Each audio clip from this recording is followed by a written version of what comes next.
Speaker Kevin McCarthy muscled a bill through the House to raise the debt ceiling and impose $4.8 trillion in spending cuts over the next decade. Republicans see it as an opening salvo in talks with Democrats, but the president says he will not negotiate over paying the nation's bills. Here with me now is Senator Bernie Sanders, chairman of the Health, Education, Labor, and Pensions Committee. Good morning, Senator. Thank you so much for joining me. And let's start on that sweeping GOP bill to raise the debt ceiling. People might not realize it, but you have successfully cut several bipartisan deals during your time in Congress. So what do you think needs to happen to get there now on this debt limit fight? Well, Donna, what needs to happen are two things. First of all, everybody in Congress has got to understand the United States of America cannot default on its debt. And by the way, a lot of that debt was accumulated under the Trump administration. You pay your bills, or else there will be cataclysmic economic problems in the United States and around the world, massive unemployment, and a major recession. Number two, the president is right. What we need is a clean debt ceiling bill. You pay your bills, and then you can sit down and negotiate what a sensible budget is. What the Republicans are saying in their budget proposal is that at a time of massive income and wealth inequality, when the richest people are becoming much richer while working class people are struggling, what they want to do is to cut programs for nutrition, for education, for health care, throw hundreds and hundreds of thousands of people off the health care they need.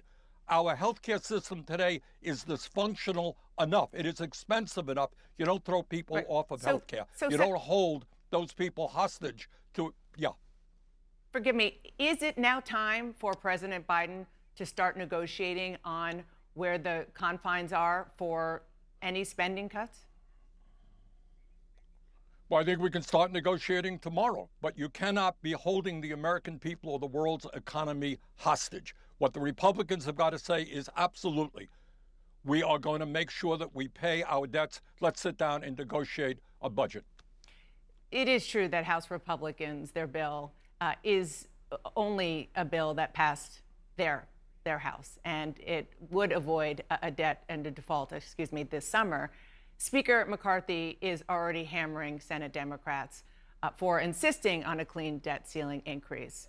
And so that has been the sort of conversation. Frankly, the parties talking past each other a bit.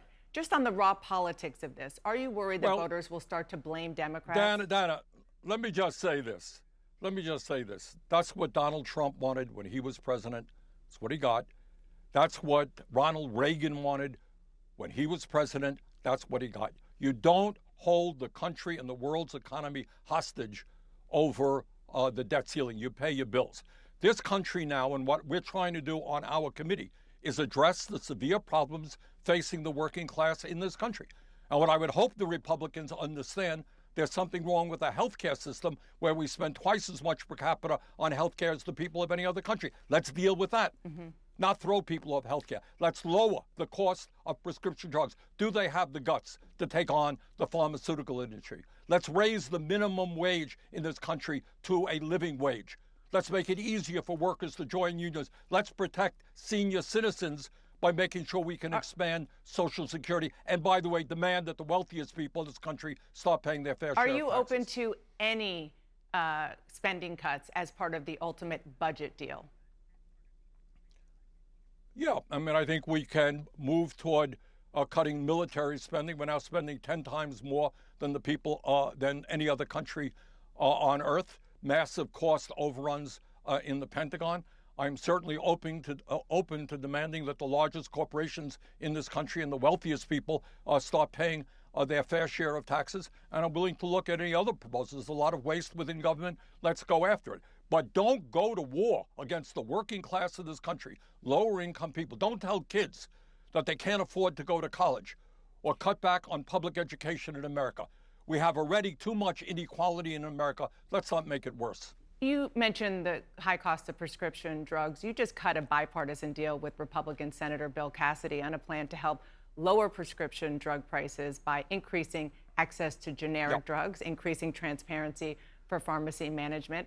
Your committee is going to consider this bill this week. Are you confident that this will get the 60 votes needed to pass the U.S. Senate? I think that it will, but we will say, look, let's be clear. We pay by far the highest prices in the world for prescription drugs. In some cases, 10 times more than the people of any other country. Pharmaceutical industry spends billions of dollars over a period of time on campaign contributions, on lobbying. They are very powerful. So I would say to my Republican colleagues and some Democrats, do you have the guts to finally stand up to the pharmaceutical industry and make sure that all of our people can get the medicine that they need and not have a situation where 1 out of 4 Americans, down to 1 out of 4, can't afford the medicine their doctors prescribe. Now, by the way, this bill, to my mind, is only a start. The following week, we're going to bring three of the major CEOs of the pharmaceutical industry into the committee, and we are going to ask them, among other things, why is the price of insulin for diabetics so high? They've lowered it. I want to make sure, as a result of public pressure, they lowered insulin costs. I want to make sure that, in fact, translates into lower prices for ordinary people who need it. And I want to see substantially lower prescription drug prices across the board. Cancer drugs out there, life-saving drugs, cost over $100,000. Who can afford that? Senator, President Biden announced his campaign officially for re-election this week. He would be 86 years old by the end of his second term. You're 1 year older than President Biden. Is his age something that voters should consider in 2024? Well, I think when you look at a candidate, you consider a lot. I think age is one thing. I think experience is another thing. I think your record that you have established is another thing.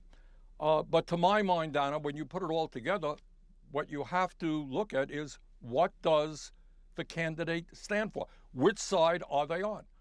Are they on the side of the billionaire class, or are they on the side of working people? Look, it is no great secret I ran against Biden. No great secret that he and I have strong differences of opinion. But when we live in a nation where you have a major political party, the Republican Party, where many, not all, but many of their leadership doesn't even believe in democracy. They maintain the myth that Trump won the last election. They're trying to keep people from voting. They're trying to deny women the right to control their own bodies. So that's a whole issue out there. If you believe in democracy, you want to see more people vote, not fewer people vote, I think the choice is pretty clear, and that choice is Biden. And second of all, what I do believe is the Democrats and the president have got to be stronger on working class issues. They've got to make it clear that we believe in a government that represents all, not just the few.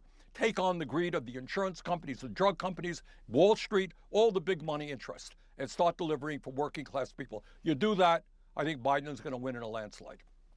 Senator Bernie Sanders, thank you so much for joining me this morning. Thank you.